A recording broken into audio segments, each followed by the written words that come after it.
LPGA 투어 올 시즌 두 번째 메이저 대회인 USA 오픈이 지난 2일 끝났습니다.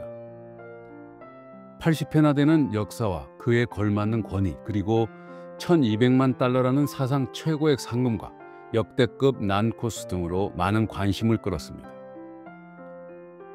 올해 대회에서는 크게 주목받지 못했던 스웨덴의 마야 스타르크가 7언더파 281타의 기록으로 정상에 올랐습니다.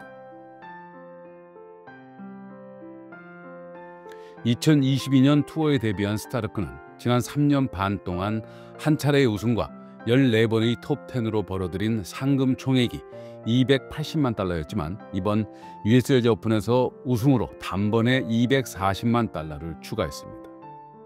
스타르크는 아니카 소렌스탐 이후 19년 만에 US 여자 오픈을 제패한 세 번째 스웨덴 출신 선수가 됐습니다. 스웨덴 출신 첫 번째 US 여자 오픈 챔피언은 리셀로테 노이만으로 1988년에 우승한 바 있습니다. 특별한 인연으로 막연한 기대를 걸었던 한국 여자 골프는 올해 US 여자 오픈에서 실망스러운 성적표를 든 채 새로운 스타 탄생을 지켜볼 수밖에 없었습니다. 본고장 미국의 39명보다는 적지만 라이벌 일본보다는 4명 많은 25명의 선수가 출전했음에도 고작 최혜진 1명만이 톱10에 드는 데 그쳤습니다. 지난해에는 단 1명도 톱10에 들지 못했는데 그나마 낫지 않느냐고 자위할 수 있을지 모르나 최근 몇 년간 계속되어 오고 있는 침체 국면이 여전하다는 느낌이 강합니다. 반대로 몇 년 새 강세가 눈에 띄게 두드러지고 있는 일본과 견주어보면 더욱 그렇습니다. 일본은 이번 대회에서 비록 우승은 놓쳤지만 루키 다케다 리오가 공동 2위에 오른 것을 비롯해 지난해 신인왕이자 올 첫 메이저 대회 쉐브론 챔피언십에서 우승한 사이고 마오가 공동 4위, 그리고 2019년 AIG 위민스 브리티시 오픈 챔피언 시부노 히나코가 공동 7위에 랭크되는 등 톱10에 3명이나 이름을 올렸습니다.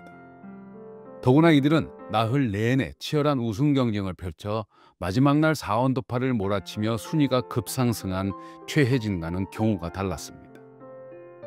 일본이 단지 이번 대회에서만 위세를 보인 것은 아닙니다. 올 시즌 모두 13개 대회가 끝난 현재 한국과 스웨덴, 일본이 각각 3승씩을 기록해 외견상 백중세를 보이고 있긴 하나 한꺼풀 안쪽을 들여다보면 일본의 신장세가 확연히 느껴집니다. 특히 올 시즌 새롭게 투어에 뛰어든 루키들의 활약이 눈부십니다. 신인왕 순위를 보면 1위부터 4위까지가 모두 일본 선수입니다. 블루베이 LPGA에서 신인으론 시즌 첫 번째 우승자로 이름을 올린 다케다 리오가 632점으로 압도적 1위를 달리고 있고, 쌍둥이 자매의 동생이자 리비에라 마야 오픈 우승자인 이와이 치사토가 2위, 야마시타 미유와 쌍둥이 언니 이와이 아키에가 3, 4위에 각각 랭크되어 있습니다. 이들은 연간 37개로 LPGA 투어보다도 대회수가 많은 JLPGA 투어에서 걸출한 활약을 펼치며 기량을 쌓은 뒤 세계 무대로 뛰어든 케이스입니다. 다케다는 지난해 일본 투어에서 무려 8승을 쓸어 담았고, 야마시타는 2023년, 24년 2년 연속 JLPGA 투어 올해의 선수 및 상금왕을 수상하며 통산 13승을 올린 바 있는 특급 선수이자 지난해 LPGA 투어 Q 시리즈 수석 합격자이기도 합니다. 또 쌍둥이 자매 이와이 아키의 치사토 역시 일본 투어에서 6승, 7승씩을 올린 탄탄한 기량의 소유자입니다. 이들의 또 하나의 공통점이자 장점은 투어에 데뷔하기 전 이미 많은 LPGA 투어 출전 경험이 있다는 것입니다. 다케다는 6회, 야마시타는 무려 12차례의 투어 출전 경험이 있으며 이와이 쌍둥이도 나란히 11차례씩 LPGA 투어의 맛을 본 적이 있습니다. 따라서 이들은 분명 전쟁터에 새롭게 뛰어든 신입 병사임에도 이미 많은 국제전을 참전한 바 있어 어느 정도의 노련미는 갖추고 있는 셈입니다. 따라서 이들은 지금부터 좀 더 경험이 쌓인다면 더욱 무섭게 성장할 가능성이 농후한 것입니다. 이들이 이렇듯 어린 나이에도 충분한 경험을 쌓고 LPGA에 진출할 수 있었던 것은 연간 쉼없이 펼쳐지는 자국 투어의 활성화와 함께 투어 강화 정책의 일환으로 해외 진출을 적극 장려하고 있는 분위기에 힘입은 바 큽니다. 현 고바야시 히로미 회장이 2011년 취임 이후 줄곧 시행해 온 바 10여 년 만에 그 성과가 나타나고 있는 것이라는 평가가 지배적입니다. 그렇다면 우리의 경우는 어떤가? 사실 한국도 박세리 성공 이후 고무된 분위기에 편승해 2002년 LPGA 정규 투어인 CJ 나인브릿지 클래식이 국내에 창설돼 국내 투어의 활성화와 국제화에 크게 기여한 바 있습니다.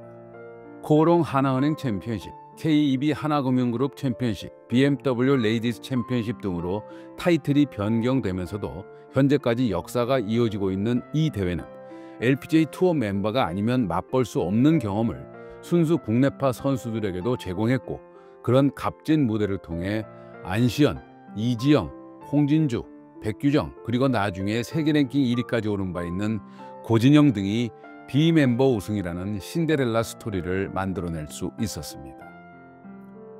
또 설사 우승은 하지 못했더라도 세계 정상급 선수들과 직접 맞짱을 뜨는 알짜 경험을 통해 기량을 키우고 LPGA 투어 진출의 꿈을 꾸는 긍정적 역할을 했음을 부인할 수 없습니다. 이러한 분위기는 결국 2010년대 중후반 LPGA 투어에서 한국이 3차례나 전체의 절반에 가까운 15승씩을 올리는 등 여자 골프 최강국의 지위를 공고히 하는 데 기여했습니다. 하지만 2020년대 들어 이런 위세는 급격히 위축됩니다. 10여 년간 대한민국 여자 골프의 강세를 이끌었던 주축 선수들이 일부 은퇴하거나 전성기를 지나 하락세를 보인 데다 새로운 젊은 피의 수혈이 제대로 이루어지지 않은 탓입니다. 화수분처럼 간단없이 이어지던 유망주들의 LPGA 투어 도전이 수그러든 것은 아이러니하게도 KLPGA 투어의 활성화와 국내 투어 우선 정책에 기인한다 할 수 있습니다.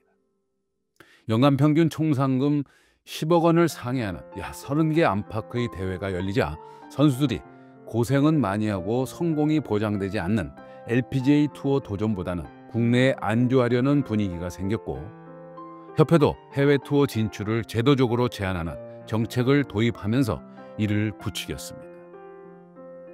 협회는 2022년부터 LPGA 대회가 국내에서 열리는 같은 주에 국내 대회를 새롭게 편성함으로써 안방에서 열리는 LPGA 투어 공식 대회 출전을 막았습니다. 이렇게 되자 그간 국내파 선수들에게 주어지던 12명의 출전권을 스스로 걷어찰 수밖에 없는 경우가 발생한 것입니다. 총 78명의 엔트리가 LPGA 멤버 상위 60명, KLPGA 상위 12명, 와일드카드 6명으로 이루어지던 것이 현재는 LPGA 68명, 주최 측 와일드카드 8명, 한국 아마추어 2명으로 변경돼 치러지고 있습니다. 즉, 국내파 선수들이 국제대회를 경험하려면 안방에서보다는 못하고 US 여자 오픈처럼 시간과 돈을 들여야 가능하게끔 된 셈입니다. 큰 기대를 한몸에 받으며 LPGA에 진출한 윤이나가 단 한 차례의 경험도 없는 그야말로 순수한 루키일 수밖에 없는 배경입니다. 올해 4년 만에 다시 부임한 KLPGA 김상률 회장이 그간 국내 투어가 폐쇄적이었다는 비판을 인정하고 앞으로는 LPGA 투어와 공동 주관을 검토하는 등 최대한 협력해 나가겠다고 한 것은 만시지탄이나 다행스런 인식의 변화로 받아들여집니다. 하지만 이러한 움직임도 빨라야 내년 시즌부터나 시행 가능한 일이고, 또 그렇게 한다 해도 그 효과가 긍정적으로 나타나기엔 상당한 시일이 필요할 수밖에 없습니다.